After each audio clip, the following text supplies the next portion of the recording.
ทำไมខ្ញុំចង់បានពូជាគូអនាគតអ្នកនាងស្លាញ់ខ្ញុំมันបានទេអ្នកនាងអើយមិនចឹងព្រោះថាពេលនេះខ្ញុំកំពុងតែត្រូវការបងប្រុសនាងស្អប់ខ្ញុំខ្ញុំអីណា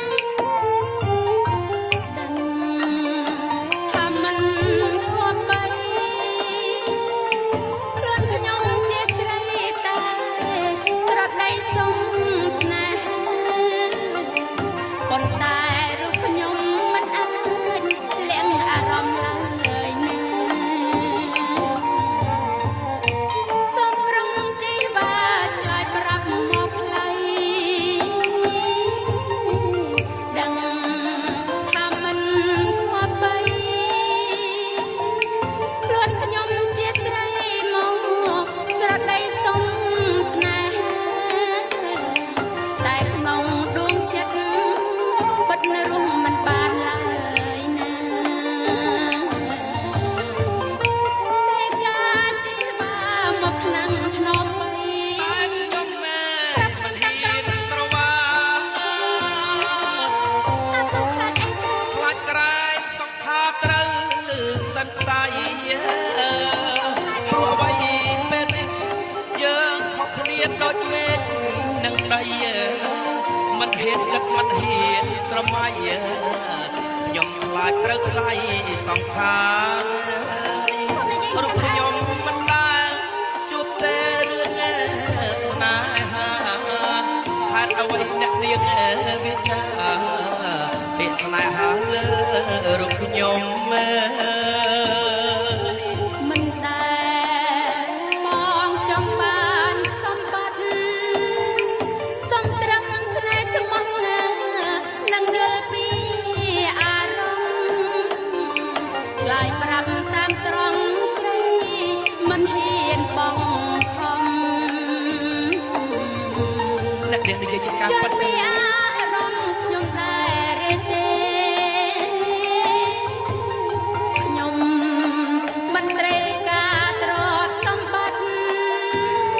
សុំតែក្តីស្មោះនឹងយល់ពីអារម្មណ៍សូមបងឆ្លើយមកឆ្លើយប្រាប់ឲ្យត្រង់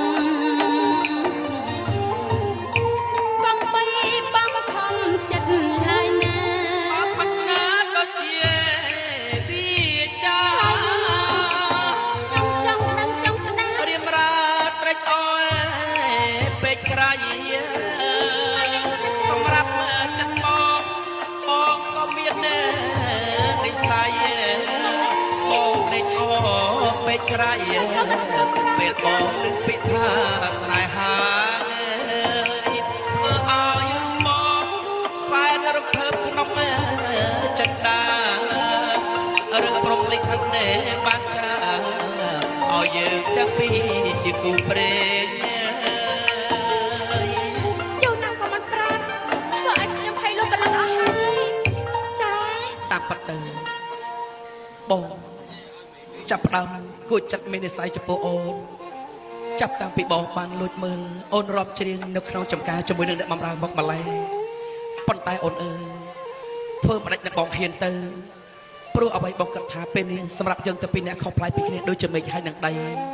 ម្យ៉ាងមួយទៀតយើងមិនទាន់បានជួបមិនទាន់បានស្គាល់គ្នាថាយើងជាអ្នកណាមកពីណាអាចពិតប្រកបផងយើងបែរជាជួបរឿងបែបនេះជាមួយគ្នាបែបនេះទៅហើយប៉ុន្តែអូនដឹងទេចាបងក៏មានចិត្តមាននិស័យចំពោះអូនដែរហើយបងអរគុណអូនណាស់ដែលអូនសុខចិត្តកាត់គេកាត់ខ្មាស់ខ្លួនអូនជាស្រីអូនប្រសារភាពតែស្រឡាញ់បងជាមនុស្សប្រុសបែបនេះអូនមិនបាច់គិតមិនបាច់ខ្មាស់អៀនទេបងមិនបានវិតម្លៃអូនថាជាមនុស្សម្នាក់ដែលមិនមានតម្លៃខ្លួនជាមនុស្សស្រីទេប៉ុន្តែបងឲ្យតម្លៃអូនខ្ពស់ខ្ពស់ទៅវិញនេះបញ្ជាក់ថាទំហំចិត្តដែលអូនមានចំពោះបងក្តីស្រឡាញ់ដែលអូនមានចំពោះបងគឺធំធេងណាស់រហូតដល់ធ្វើឲ្យអូនកាត់គេកាត់ខ្មាស់បែបនេះណាអូនចាប៉ុន្តែ